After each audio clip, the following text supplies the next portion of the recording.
আজকে আপনাদের গুগল জেমিনির একটা দুর্দান্ত ফিচার সম্পর্কে জানাবো। কি করে আপনার লেখা কোনো কবিতা বা কোনো কথা দিয়ে কি সুন্দর মিউজিক সহ গান তৈরি করতে পারবেন, সেটা আপনাদেরকে দেখাচ্ছি। প্রথমে জেমিনি অ্যাপটা খুলে নেবেন। দেখবেন এখানটা একটি নতুন আপডেট এসেছে, সেটা হচ্ছে ক্রিয়েট মিউজিক।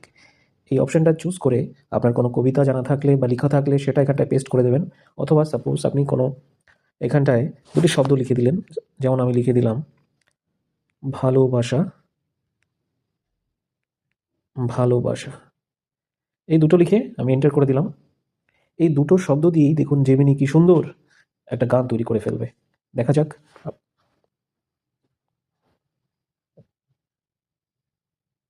তৈরি হয়ে গেল গানটি। প্লে করে দেখা যাক কেমন হয়েছে। ভালোবাসা ভালোবাসা কথা সবে যায় দূরে, ভালোবাসা ভালোবাসা শুধু ভালোবাসা।